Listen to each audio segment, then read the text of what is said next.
I called 112, the emergency telephone number in Europe, and the doctor was very adamant that they were not going to send an ambulance that evening.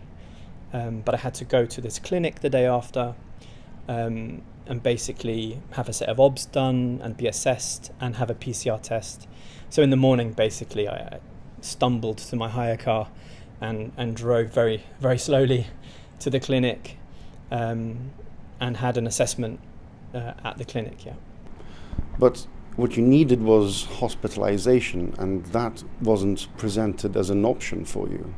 The nurse did a set of obs which, by all accounts, were not critical, but they were not great. And the nurse then went and spoke to the doctor, who I never saw face to face, by the way.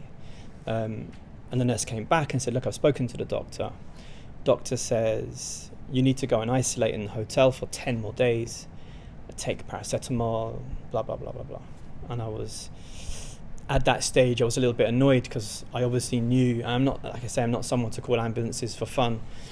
And I said, "Look, I have my medical insurance, which specifically covers me for COVID, hospitalisation."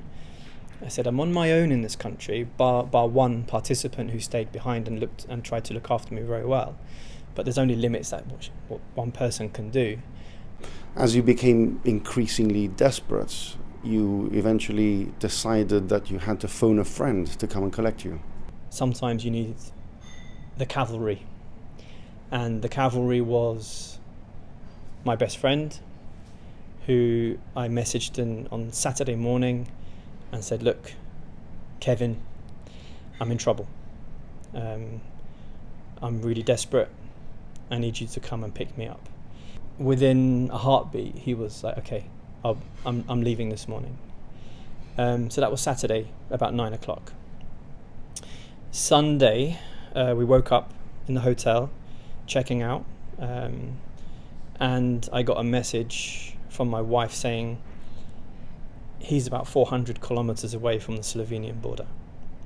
And I'm thinking to myself, how on earth is he that close? Because essentially he should have had an overnight stay in Barcelona, which I asked him to do, but he'd driven through the night. And he drove, I think it was 25 or 26 hours straight. He put me in the back of his car, turned around and started driving back to Gib. And in total, I think by the time we did stop and get some sleep, he had done about 30, nearly 40 hours of driving. You eventually managed to get hospital treatment when you made it to Gibraltar. Tell us about what the doctors told you about your symptoms and your diagnosis. I think the only parameter that I had in my body that was working was my blood glucose level. Everything else was not working the way it was. Blood pressure, saturation, there was all sorts of things going on. So yeah, we spent 8 days, I think it was, in hospital, and lots of oxygen therapy, basically trying to increase my lungs, because essentially what happened was the COVID virus became COVID pneumonia, and that's always the nasty bit. That's, if you can't fix that, that's when people need ventilators. But the doctor was very clear, "Look, this kind of illness is going to take months, and just at the moment, just walking around the house is exhausting." So luckily my wife is best nurse on the world right now, looking after me.